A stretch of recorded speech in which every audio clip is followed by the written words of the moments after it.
우리가 민수기서를 계속해서 살펴보고 있습니다. 민수기는 우리가 잊지 말아야 될 민수기의 중요한 부분이 인구조사라고 하는 그 두 가지 하나님께서 명령하신 사건들을 중심으로 해서 민수기가 기록이 되어져 있다. 그래서 민수기는 number이라고 하는 명사로서는 숫자라는 것이고 동사로서는 헤아린다, 센다, 카운트한다 이런 의미를 가지고 있는 그런 성경입니다. 두 번의 카운트에 어떤 일들이 있었는가 하는 게 민수기의 핵심이라고 말할 수 있습니다. 그리고 또한 민수기는 세 부분으로 나눌 수 있는데 시내산에서 출발해서 모압 평지까지 가는 여정이다 이렇게 말할 수 있고 at the Sinai Mountain 시내산에서라고 하는 그런 부분이 10장 11절까지 1장 1절에서 10장 11절까지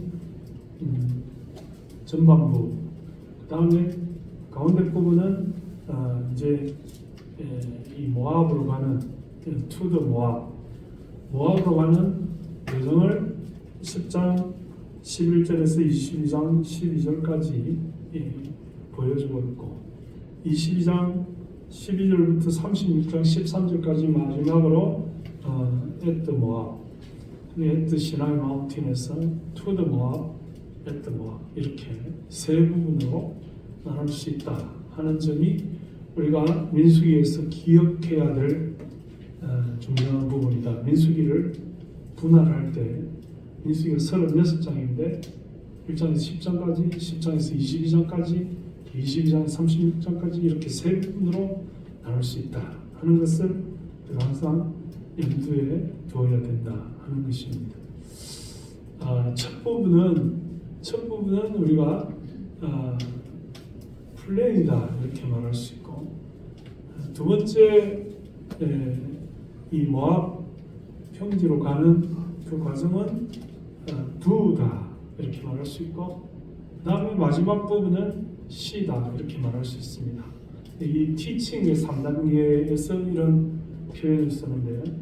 플랜은 계획이고 do는 실행이라는 말이고 시는 평가라는 말이다 것이죠. 모든 교육적 행위에는 교육적 준비가 필요하고 교육적 실행이 있은 이후에 교육 평가가 있어야 그 다음에 플랜 2가 있고 do 2가 있고 C 2가 있어서 계속해서 이 교육의 질이 향상되고 교육이 좀 더 나은 방향으로 나아가게끔 하는 그런 시스템을 이루게 된다라고 하는 것입니다.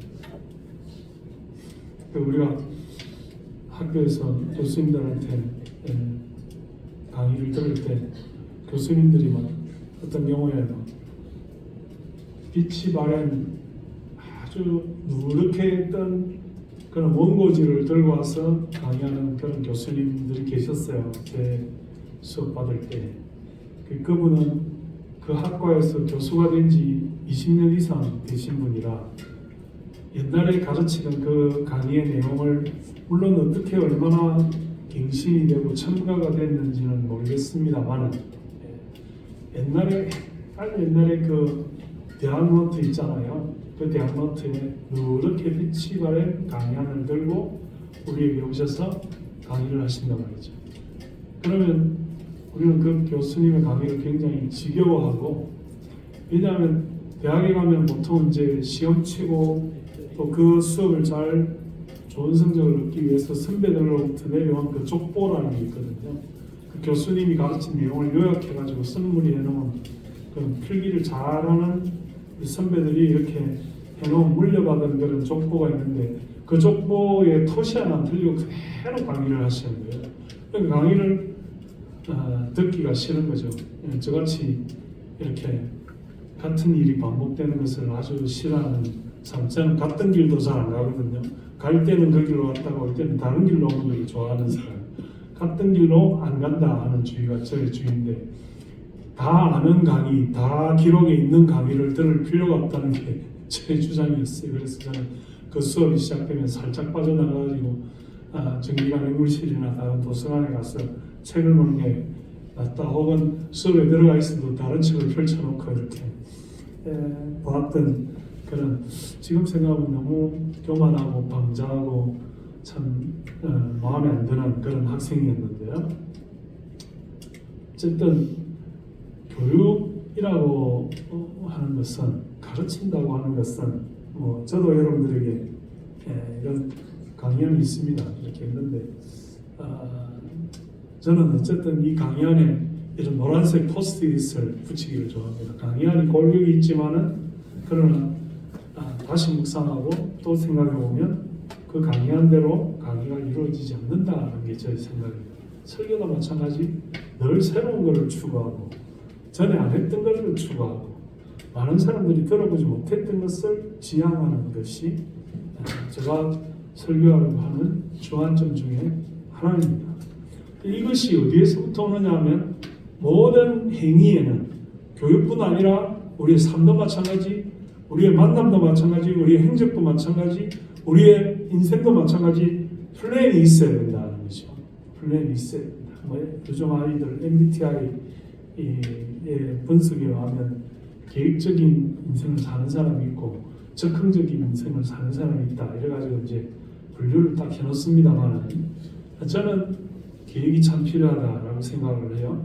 그래서 종이와 펜이 항상 주위에 있어야 된다, 이렇게 생각을 하고, 폰에도 제가 추구하는 저의 폰 스타일은 전화를 받고 끄는 데 만족하는 것이 아니라, 이 폰에는 항상 펜이 따라가야 된다, 이렇게 생각을 합니다. 그래서 옛날부터 제가 한 15년, 20년 전부터 저는 일반적인 그런 폰보다는 PDA 같은 이런 폰, 그 삼성에서 나오는 이런 자판이 있는 넉지하게 생긴 그런 폰이 있습니다. 펜으로 쓰지 못할지라도 타이핑을 할 수 있는 그런 폰. 그래서 아이디어가 생각나거나 말씀을 묵상할 때 그걸 기록을 해야 된다라고 늘 생각을 합니다. 선교를 가지고 2017년인가 16년에 한번 그 폰을 잊어버려가지고 난리가 났었죠. 거기에는 저의 설교 아이디어를 기록해 놓은 한 500개 이상의 메모가 있었기 때문에 그 메모를 다 잊어버리고 백업을 안 해놔가지고, 신통하게 이제 폰을 바꿨잖아요. 근데 그 기록들이 하나씩 둘씩 들어오는 거예요. 제가 어떤 원리로 들어오는지 잘 모르겠습니다만은, 제가 그 당시 아이폰을 쓰고 있었는데 아마 풀어낼 수가 없어서 그 사람이 어디 가서 무슨 사진을 찍는지도 저한테 날라오고, 저희 그 옛날에 찍었던 사진들도 다시 복원이 되어가지고 저의 폰으로 이렇게 채워지는 것을 본 적이 있습니다. 어쨌든 저는 사진 찍는 것도 참 필요해요. 요즘 이렇게 글에 유명한 것이나 중요한 아이디어나 이런 것들도 사진을 찍어서 보관하는 게 굉장히 필요하지 않습니까?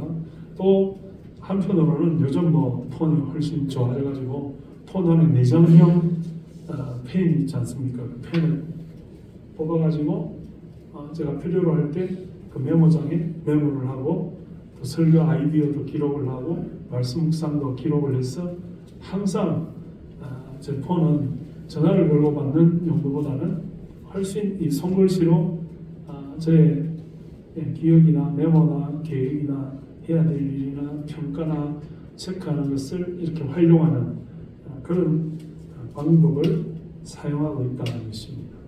다시 말하자면, 하나님은 이스라엘 백성들이 광야 생활을 하기 전에 어떤 플랜을 가지고 있느냐, 어떤 계획으로 진행할 것이냐, 어떤 지파가 어디에 위치하고 성막이 어디에 위치하며 이동을 할 때는 어떻게 가고 또 누가 선두에 설 것이냐, 이런 것들을 계획하셨다 이 말이죠. 그 계획이 이 에트 시나이 마운틴, 시내산 앞에서 그 광야 생활의 39년의 모든 과정들을 하나님은 계획하시고, 그 다음에 10장 11절에는 우리가 지난 10장 공부할 때 은으로 두들겨 팬 두 나팔을 레가토로 불 때 모이고, 그죠? 스타카토로 불 때 출발하고, 이렇게 하는 거 여러분 들으셨죠? 그때 이제 출발이 이루어지는 겁니다. 그게 실행의 과정이에요. 계획한 것을 실행한다 이 말입니다. 그리고 그 실행이 끝나고 나서 22장 2절부터는 평가의 과정인데 이스라엘 백성들이 광야에서 얼마나 잘 살았냐, 어떻게 해서 두 번의 인구조사에 동일하게 숫자에 카운트된 사람이 있느냐. 구원이 즉각적으로 이스라엘 백성들이 출애굽하면서 시작되었지만 약속의 땅에 이르면서 구원이 완성되는 거죠. 구원은 그 즉각성이 있는 것이며 또한 그 점진적인 것이 있는 것이다 하는 것을 우리가 기억할 필요가 있다는 것입니다. 여러분도 명심해야 될 것은 즉각적인 구원이 이루어졌을지라도 점진적으로 완성되는 구원이 있다는 것입니다. 그래서 그것을 우리가 신학에서는 already and not yet 이렇게 말합니다. already는 이미 이루어졌다는 뜻이고 not yet은 아직까지 완성되지 않았다 말입니다. 하나님이 여러분들을 구원하실 때는 이미 여러분들이 태어나기도 전에 구원하시는 예정론적인 구원을 이루시지만 우리 인간의 입장에서는 어떻습니까? 우리가 죽어서 천국을 가기까지 그것은 완전히 입증되지 아니하는 점진적인 조금씩 이루어지는 그런 점진적인 것이 옛 아직까지도 완성되지 아니한 주님은 예전부터 오셨지만 그러나 내 마음에 오셔서 주님을 통하여 내 구원이 확정되지 아니한 옛의 부분이 있다는 것을 우리가 기억하며 살아야 되겠다는 것입니다. 그래서 끊임없이 평가가 이루어져야 됩니다. 내가 오늘 하루를 어떻게 보냈는지, 내 2024년은 과연 어떠했는지, 앞으로 내가 살아갈 계획들도 중요하지만 내가 살아온 지난 날들의 약점들은 과연 무엇인지 라고 하는 평가가 대단히 중요하다는 것입니다. 학생들을 가르칠 때 학생들은 잘 알지 못하지만 교환이라는 게 있습니다. 강의안이라는 게 있어요. 그래서 저도 교생 실습이라는 걸 해보았습니다만 교생 실습을 할 때 교환을 잘 작성을 해야 됩니다.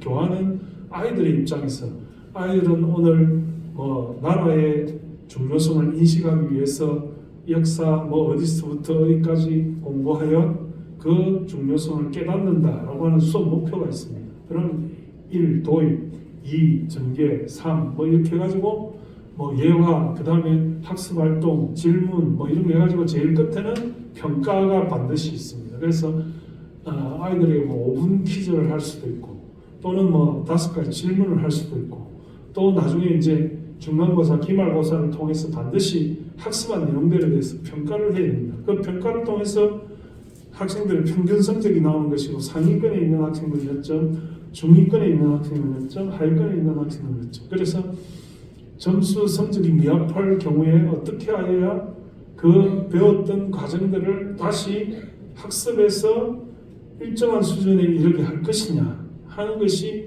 제2의 수업 목표가 되는 것이죠. 이것이 원활하게 잘 이루어져야 교환 수업 플랜이 이루어지고 수업 실행해가지고 두가 이루어지고 끝나고 나서 평가가 잘 이루어져야 더욱 진보되어진 플랜이 이루어진다 이 말입니다. 다시 말하면 누런색 강의안 가지고 안 된다 이 말입니다. 강의안을 계속해서 리프레시하고 또 새로운 어떤 내용을 추가하고 컴퓨터에 있으면 타이핑을 해가지고 다시 출력을 해서 아이들에게 그 평가가 반영된 새로운 플랜이 나와야 그 수업이 더욱 질적으로 좋은 수업이 된다 이 말이죠. 인생도 마찬가지입니다. 인생도 내 지난 날들에 대한 평가를 확실히 해야 보다 잘 살 수 있는 플랜이 나오고 그 플랜에 따라서 살아야 더 점수가 좋은 그런 실행의 평가가 이루어질 수 있다라고 하는 뜻이 된다는 것입니다. 자, 다시 제가 서론을 말씀을 드렸고 오늘 12장 본론을 말씀을 드릴 건데 이스라엘 백성들이 광야 생활을 하면서 이 광야 생활은 실패한 생활이었을까요? 성공한 생활이었을까요? 실패한 생활이었다고 제가 말씀을 드렸습니다. 왜 실패했는지에 대해서 11장에서도 말하고 있고 오늘 12장에서도 말하고 있습니다. 자, 모세가 12장 1절에 모세가 구스 여자를 취하였더니 하나의 이 사건을 말해주는 것입니다. 하나의 모세가 구스 여자를 취했다. 취했다라고 하는 히브리어는 그 사람을 데려다가 아내로 삼았다 이런 의미를 가지고 있습니다. 자, 모세가 40살에 애굽 궁정에서 쫓겨나다시피 도피를 해서 미디안으로 갔습니다. 거기에서 그 십보라라고 하는 그 이드로의 딸을 만나서 혼인을 하게 됩니다. 그리고 40년을 광야에서 보내고 80살에 이 광야를 통해서 이스라엘 백성들을 이끌고 가는 리더십을 발휘합니다. 자, 이제 40년 광야 생활의 초임이니까 모세의 나이가 81세 정도가 되었단 말이죠. 81살에 결혼을 했다. 지금 우리 생각으로 저도 저희 아버님이 작년에 저희 어머님 돌아가시고 86에서 7이 되셨는데 혼자 되실 것이냐 아니면 어떻게 도와주시는 분을 모셔야 될 거냐 고민이 많아요. 우리 자식들이 뭐 잘 해드린다 해도 한계가 있는 것이고 어떻게 할까 이렇게 마음이 걱정이 많습니다. 그 걱정이 많은 중에 이렇게 모세의 상황을 이렇게 말씀으로 접합니다. 그런데 모세가 81살에 우리가 생각할 때는 뭐 80살이 넘으면 혼자 살지 굳이 그렇게 해야 될 거냐. 자녀들이 생각할 때 저는 그렇습니다. 어머니가 계시는 곳에 또 다른 분이 계신다. 이게 상상하기 참 쉽지가 않고 그렇다고 아버님 혼자 식사도 제대로 만들어 드리지 못하는데 혼자 계시게 하자니 참 마음이 아프고 그렇습니다. 근데 모세도 그렇지 않습니까? 81살에 구스 여자를 취했다. 이게 어떤 사람들은 뭐 그럴 수도 있지, 할 수 있지만 또 어떤 사람들은 굳이 그렇게 해야 된다고 이 성경학자들이 두 가지 견해를 가지고 있어요. 구스 여자를 취했다라고 할 때 이 구스가 미디안으로 번역되는 경우도 있어요. 그래서 오랫동안 살았던 그 미디안 여자를 이야기하는 경우도 있고 두 번째는 그 미디안 부인이 80년이 지났으니까 돌아가시고 새로운 후처를 취했다 이렇게 보는 성경학자들이 많습니다. 우세한 학설은 모세가 새로운 여성을 십보라 대신에 후처로 취했다 이렇게 보는 견해가 압도적입니다. 그리고 여러분 어떻게 생각하시는지 모르겠습니다. 한번 물어볼까요? 제가 물어보는 거 좋아하잖아요. 자, 여러분들의 어머님 돌아가시고 연세가 80이 넘으셨다. 자, 후처를 받아들이는 것이 좋을까요? 아니면 그냥 혼자 사시는 것이 좋을까요? 1번은 혼자 사시는 것이 좋다. 2번은 후처를 받아들이는 것이 좋다입니다. 손 안 들면 안 돼요. 결정했습니까? 마음에 결정했습니까? 자, 1번 혼자 사시는 것이 좋다. 손 있어요. 손 높이 드는 사람은 뭡니까? 자기는 꼭 혼자 살겠다는 것이고. 자, 2번 누가 도와줄 분이 필요한 것이 필요하다. 2번 없어요? 다시 2번 물어볼게요. 2번 견해를 가지신 한 서너 분 보입니다. 최영집 권사님, 강지사님이 손 들었어요. 앞에 있어가지고 뭘까봐 내가 말해주는 거예요. 손 들었어요. 망설이다가 주저하다가 손 들었어요. 아마 혼자 살 자신이 없는 모양이에요. 자, 그래요. 여러분들 이 대다수 제가 볼 때는 거의 한 90% 이상이 80 이상 됐으면 혼자 사는 것이 좋다 이런 내 의견을 보내셨어요. 저도 그렇게 생각을 했습니다. 자,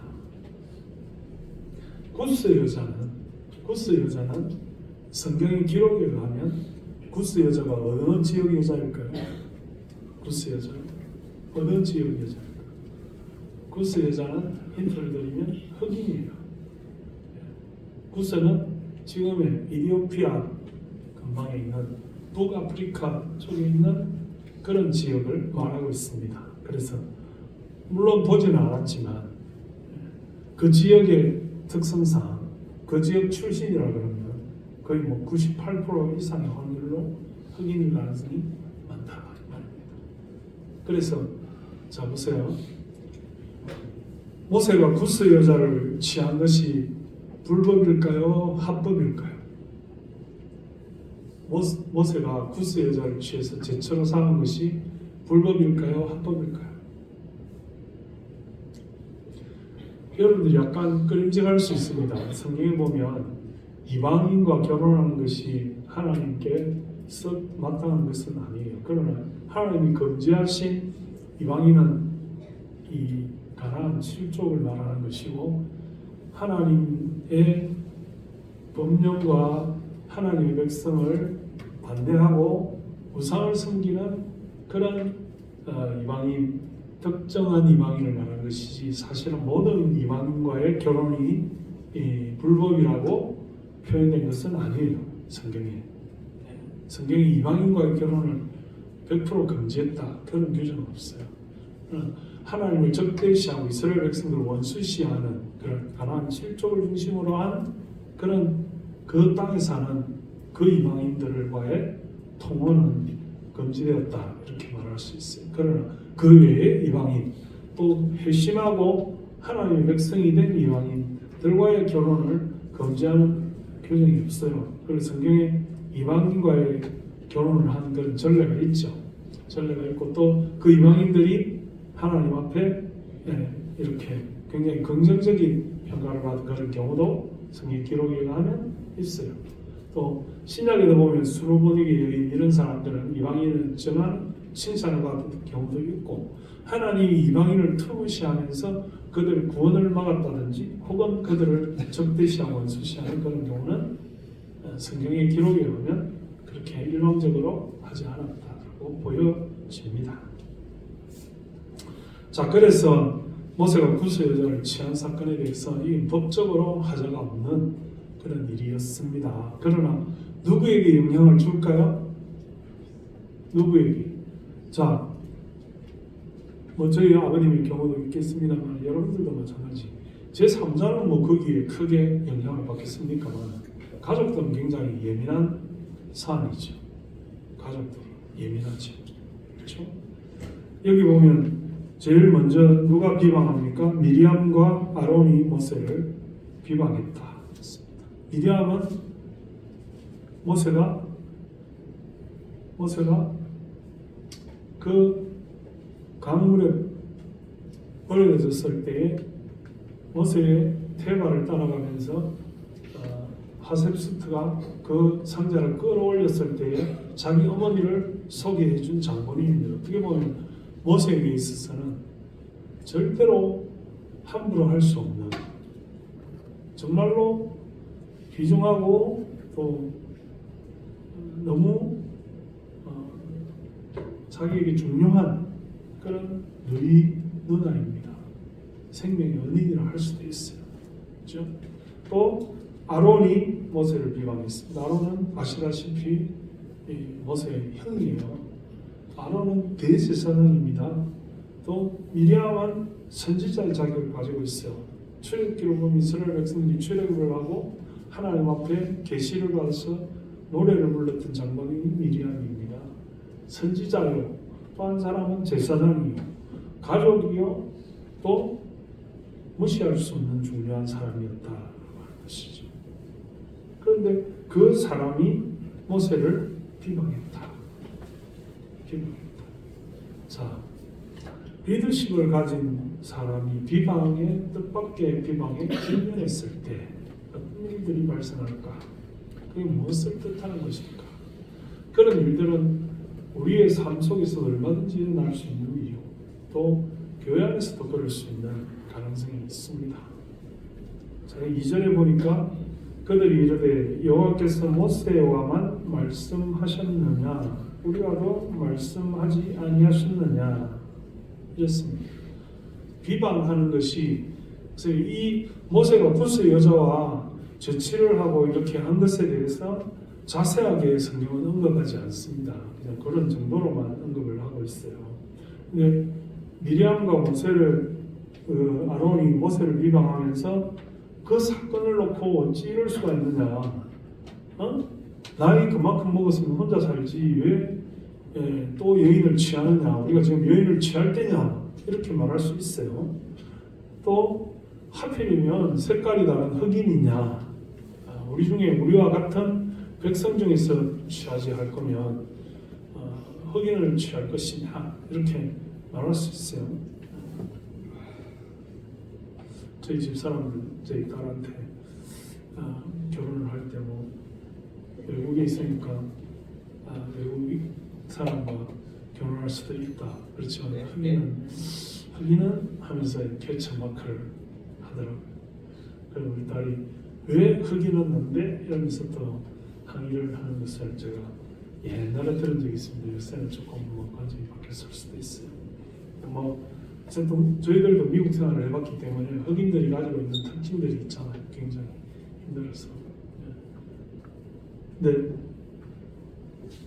어쨌든 그런 사건에 대해서 미리암과 아론이 비방을 하면서 그 비방으로 이끌어 나오는 그 다음 액션이 뭐냐면 모세만 하나님과 소통하느냐? 우리도 한다. 그러니까 비방을 하는 그 문제를 가지고 언급을 하는 것이 아니라 그 다음 단계를 나아가는 거죠. 모세만 잘났나? 우리도 할 수 있다.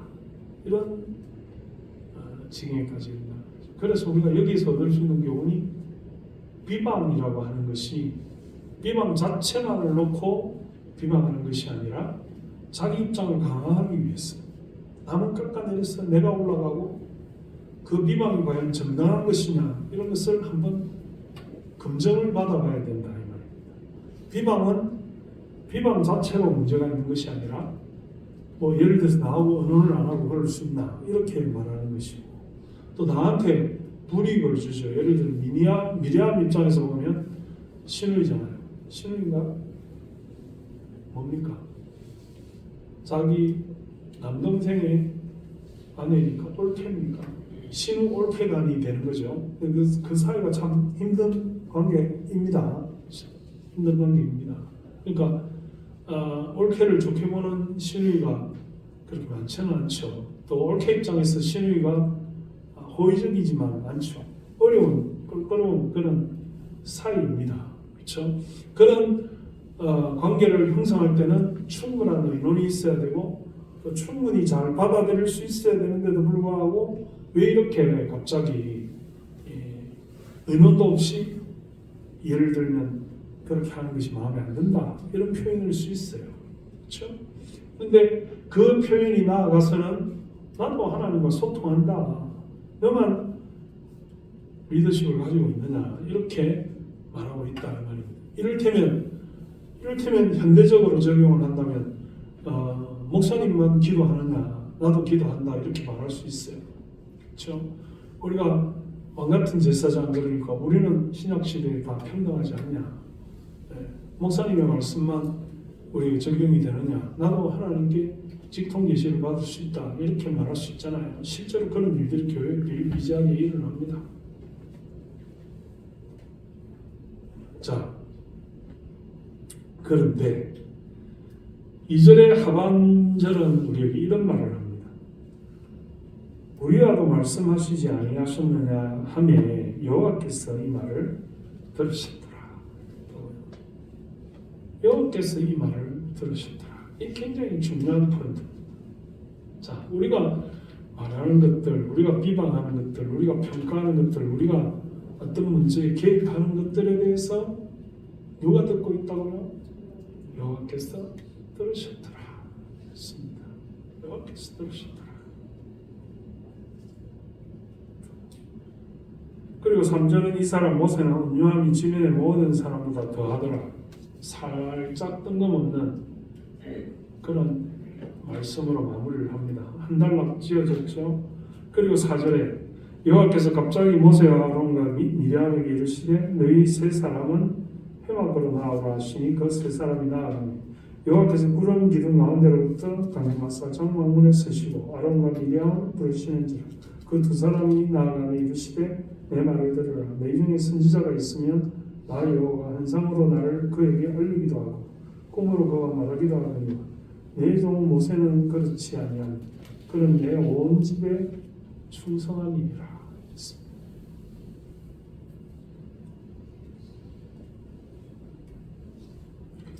뜻밖의 비방을 받게 되는 비방은 어디로부터 나오냐?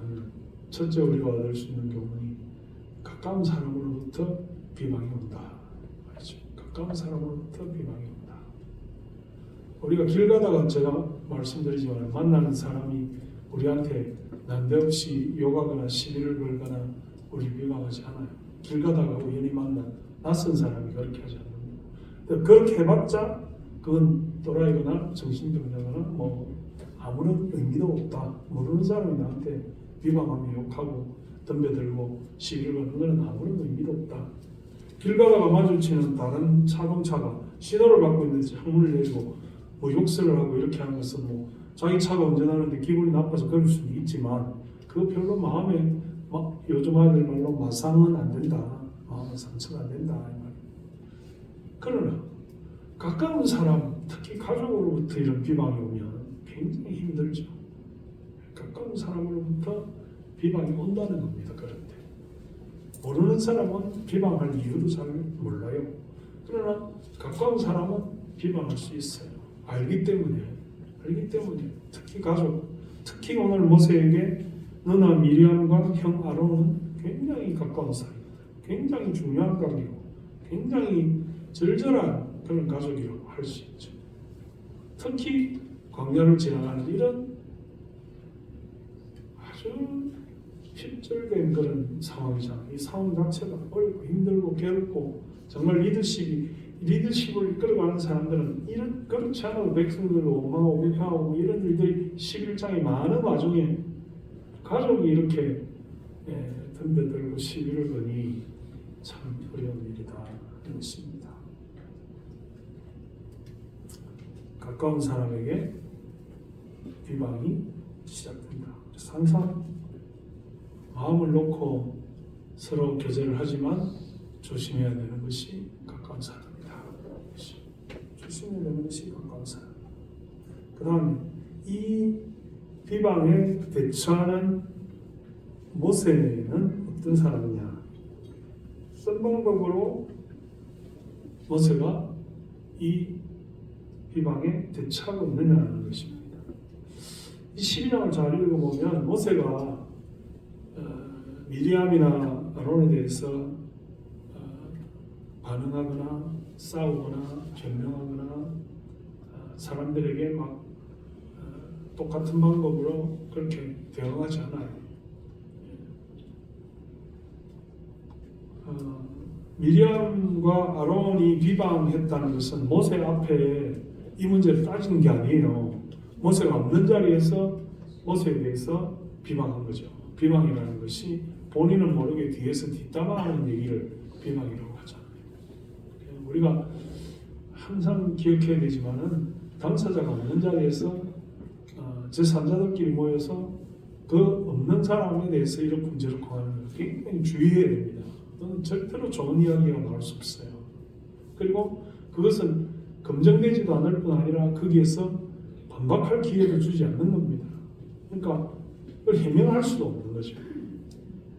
근데 그런 비방에는 대체로 참 해명하기 어려운 그런 기가 막힌 스토리가 있습니다. 기가 막힌 스토리가 있어요. 우리가 인생을 살다 보면 일일이 그런 일들에 대해서 다 해명하면서 그렇게 살 수가 없다고요. 모르는 사실에 대해서 비방하지 않도록 하는 것이 참 중요하다 이 말입니다.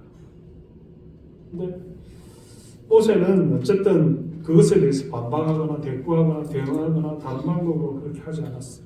하지 않고 3절에 평가하기를 이 사람 모세는 온유함이 지면의 모든 사람보다 더했다 했고, 그 온유함이라고 하는 것은 하나님께 맡겼다 이 말입니다.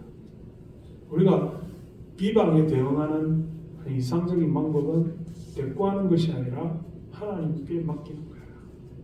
하나님께 맡기는 것이 온유한 방법으로 이겨내는 것입니다. 하나님의 심판이 사실은 더 무섭다는 거죠. 그 다음에 하나님의 평가가 나오는 거죠. 여호와께서 갑자기 모세와 아론과 미리암을 이르시되 부르시고, 하나님이 모세는 어떤 사람이라고 말했습니까? 내 종 모세는 그는 내 온 집에 충성함이라.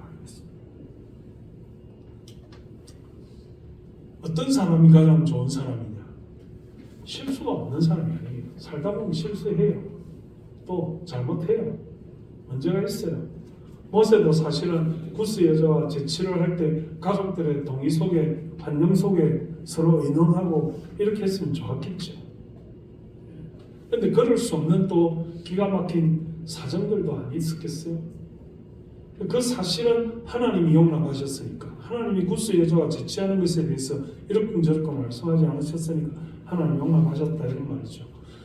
모세는 사람들과 의논하기 전에 하나님과 먼저 의논하고 하나님께 말씀드리고 하나님과 소통하는 사람이었으니까, 사람들이 뭐 거기에 대해서 다 이해를 바라고 그런 기가 막힌 상황을 말할 수 없는 것이죠. 모세의 평가는 모세는 충성된 사람. 저 여러분도 하나님께 충성된 사람이 되시기를 주님의 이름으로 축원합니다. 충성돼요. 그래서 우리가 어떤 문제와 비방거리를 볼 때에 사건을 보지 말고 그 사람의 됨됨이를 봐요. 그 사람의 인격을 봐야 되고, 그 사람이 하나님과 어떻게 소통하는지를 봐요. 그 하나의 사건을 놓고 그것을 평가하고 그것으로 판단하고 그것으로 올리거니 말할 그런 입장이 아니다. 우리는 모든 것을 다 아는 사람이 아니잖아요. 그렇죠? 그렇기 때문에 우리는 하나님께 충성할 뿐이요, 온유해서 하나님께 맡길 것이지, 하나님 앞에 사람에 대해서 이러쿵저러쿵 비방하는 것은 올바른 처신이 아니다. 하나님이 어떻게 하셨어요? 하나님이 미리암에게 나병이 발병하게 하셨어요. 그죠? 미리암의 나병이 온 눈과 같이 희어지는 그런 질병을 받게 되었습니다. 우리가 12장 1절에 보면 모세가 구스 여자를 취하였더니 그 구스 여자를 취하였으므로 미리암과 아론이 이렇게 나옵니다. 아론과 미리암이 안 나오고, 순서대로 하면 아론이 제사장이니까 아론이 먼저 나와야 돼요. 그런데 미리암이 먼저 나오는 것은 미리암이 적극적이고 아론은 소극적이었다 이런 것을 뜻합니다. 미리암의 이름이 먼저 나오는 것은 주도적으로 미리암이 비방했다 이런 말입니다. 그래서 주도적으로 비방했기 때문에 미리암이 눈과 같이 희게 되는 나병에 걸리는 처벌을 받게 되는 것이죠. 자, 구스 여자는 흑인이라고 해서 무시를 당했습니다. 어떻게 보면 피부 색깔이 밝은 쪽에서는 항상 피부 색깔이 어두운 쪽을 무시하고 하대하고 좀 이렇게 차별하는 경향이 있죠. 그래서 그래 어두운 것을 가지고 네가 평가했던 네가 눈과 같이 휘어져 이렇게 하면서 하나님께서 그에게 나병을 주셨다는 것입니다. 자, 어두운 보통 사람이 나을까요? 나병에 걸린 흰 사람이 나을까요?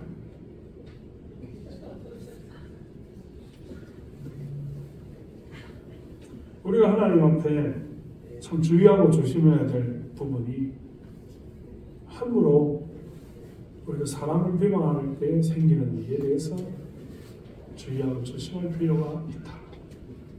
제가 아까도 말했지만 리더십을 가지고 하나님과 소통하는 것에 대한 질서가 굉장히 중요합니다. 그렇죠? 모세가 이스라엘 백성을 이끌고 가지 않습니까? 그런데 모세가 그런 어려운 상황 속에 있을 때 모르겠어요. 왜 재치를 했는지 성경은 자세히 설명하고 있지 않아요.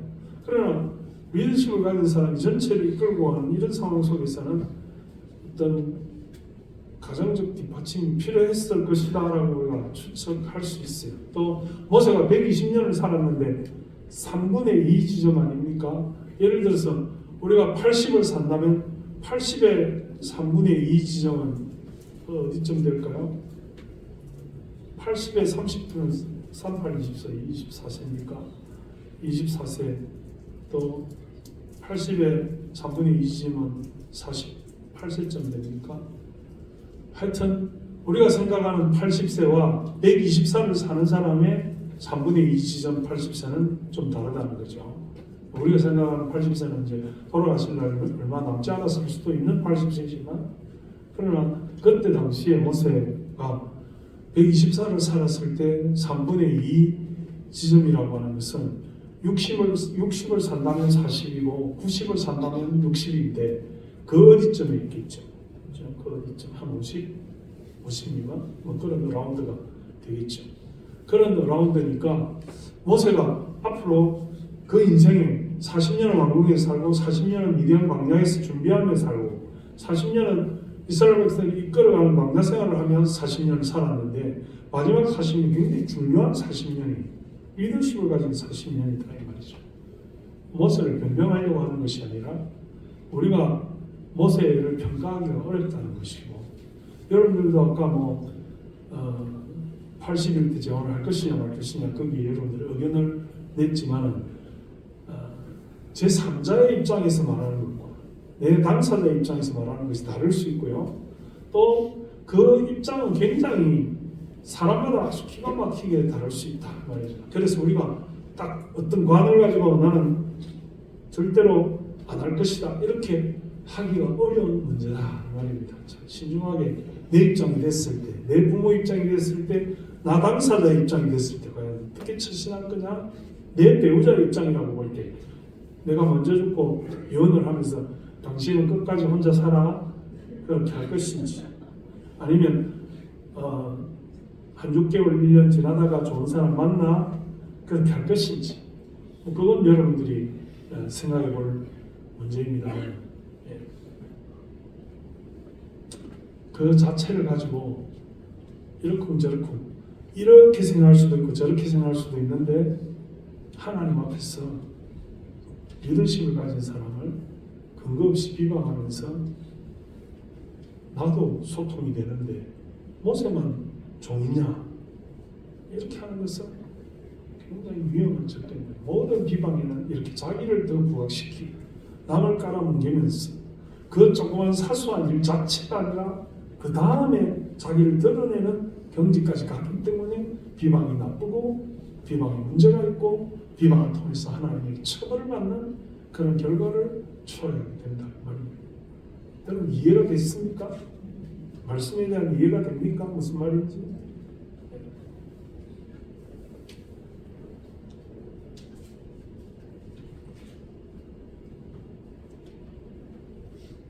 베드로전서에 보면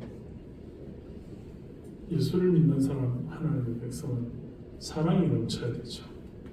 그래서 그 사랑은 허다한 허물을 덮느니라 했습니다. 사랑은 허다한 허물을 덮느니라. 미리암과 아론이 모세에 대해서 사랑이 진심으로 있었더라면 모세가 약간의 허물이 있을지라도 그 사랑으로 그 허물을 덮어야 되죠.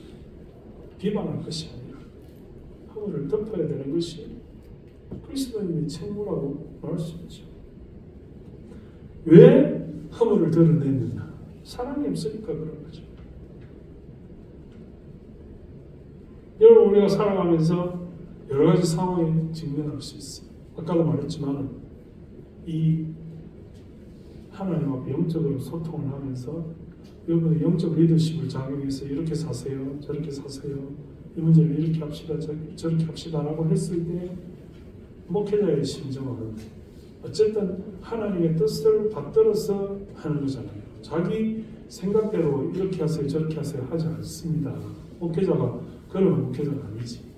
목회자가 바로 설교하면 하나님 앞에 기도하고 그 문제를 상의하고 그 문제에 대해서 응답을 받고 여러 번 하나님과 그런 브레인스토밍이라고 이렇게 저렇게 생각하면서 하나님 뜻을 이야기하는 거지.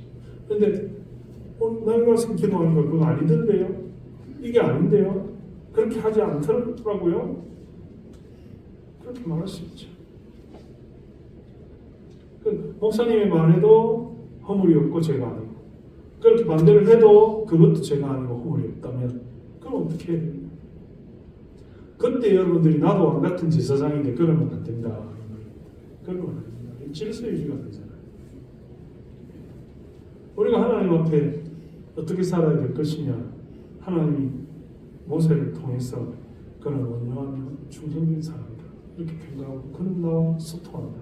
너희들이 선지자로서 일시적으로 하나님에게 지시를 받고 일시적으로 하나님의 뜻을 가르치는 것과 다르다. 상시적으로 소통하며 하나님 앞에서 하나님의 뜻을 전달받는 사람이 리더십을 가진 사람이다 하고 오늘 모세를 말하는 것입니다. 물론 목회자가 모세와 같다. 제가 그런 뜻으로 말씀드리는 거예요. 오늘 이 말씀을 어떻게 적용할 것이냐 이렇게 본다면 우리가 하나님 앞에 저도 말씀드리잖아요. 저도 만약에 모세의 입장으로 말하잖아요. 잘못된 지적에 대해서 대응하거나 대꾸하거나 같이 하거나 그렇게 하는 것이 아니라 하나님께 맡겨야 됩니다. 저한테 저는 말씀 하나님께 맡겨야 됩니다. 온유해야 됩니다. 하나님의 결정에 사람의 생각을 개입시켜서는 안 된다. 하나님이 다 알아서 하실 거다. 저도 저 자신을 그렇게 채찍질하고 여러분도 여러분 자신들에게 돌이켜주십시오. 하나님께서 알아서 하실 문제예요. 여러분들을 온유하게 하는 결정적인 계기가 되는 거죠. 비방하는 문제가 아니라 하나님께 맡겨요. 그래서 오늘 여러분 이 말씀을 통해서 우리가 과연 어떻게 성공하며 살아야 될 것이냐, 어떻게 성공하며 살아야 될 것이냐.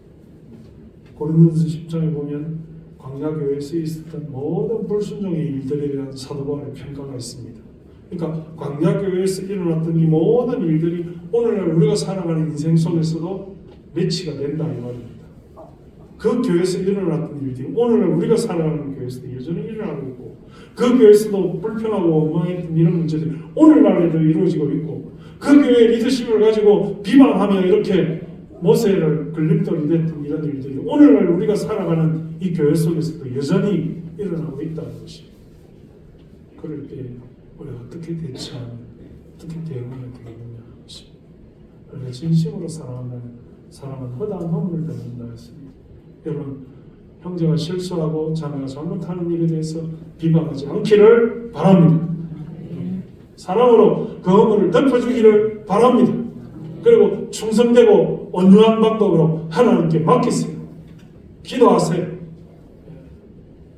나만 옳은 것이 아니라 하나님 앞에 충성된 신앙으로 살아가는 그 영적 가르침에 순복하고 거기에 순종하고 거기에 최선을 다해서 하나님의 뜻을 이끌어가는 그런 하나님의 질서를 우리에게 주셨잖아요. 하나님이 기름 부어서 세운 종들을 여러분들이 함부로 평가하지 마시고 우리가 하나님 앞에 나아갈 때 하나님의 은혜 가운데 온유함, 충성된 그런 종들이 되시기를 주님의 이름으로 축원합니다.